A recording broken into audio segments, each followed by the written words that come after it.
बेळगाव तालुक्यामध्ये ही जी घटना 2023 ला घडली होती ती अतिशय दुर्दैवी होती आणि तुम्हालाही माहिती आहे की त्या दिवशी अख्खा जिल्हा अख्खा महाराष्ट्र त्या पीडित मुलीच्या बाजूने तिथं उभा राहिला होता। पीडित मुलीचं वय 7 असेल, तिच्यावर अत्याचार झाला।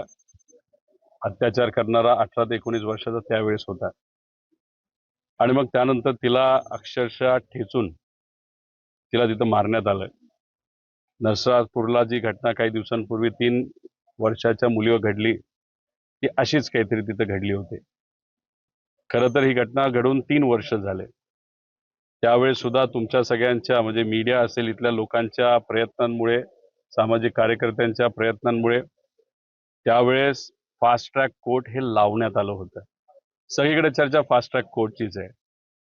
पुण्यामध्ये जी घटना घडली फास्ट ट्रॅक कोर्ट, त्यानंतर जी आता आम्ही पालघरला सुनील भाऊ भुसारा पण इथं आले, पालघरला जी घटना घडली काल तिथे फास्ट ट्रॅक कोर्टची मागणी करण्यात आली। पण आता फास्ट ट्रॅक कोर्टचा खरंच फायदा होतो का हे कुठेतरी जर बघायचं असेल तर दुर्दैवी घटना जी इथं घडली या गावामध्ये इथं आपल्याला जाणवेल 3 वर्ष होऊन सुद्धा त्या फास्ट ट्रॅक कोर्ट मधून अजूनपर्यंत न्याय हा मिळालेला नाही। त्याच्याच बरोबर ज्या लोकांनी साक्ष दिली होती, जी काही त्यातली लहान मुलं होती, आज कुठेतरी कदाचित त्यांना घाबरवलं जातंय का काय वेगळं कारण हे आपल्याला सांगता येत नाही। जे इथं राहत होते ते आता इथं न राहता स्थलांतर झालेले आहेत। मग कुठेतरी इथे असणाऱ्या त्या मुलीच्या आईला, वडिलाला, आजीला भीती वाटते की त्या मुलीला न्याय मिळेल का। त्यामुळे इथं तुम्ही आल्यानंतर तुम्ही सुद्धा होता।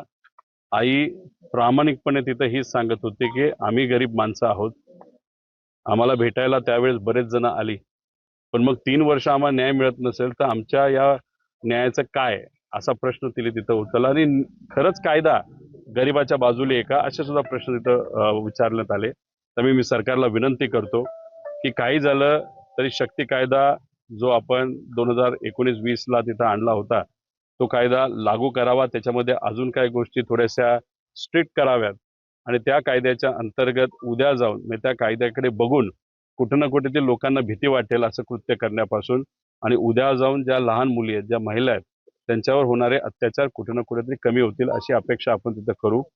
पोलिसांशी आम्ही बोललेलो आहे। इथं घरकुलचा काहीतरी एक प्रश्न आहे, तोही तिथं आम्ही समजून घेतलेला आहे।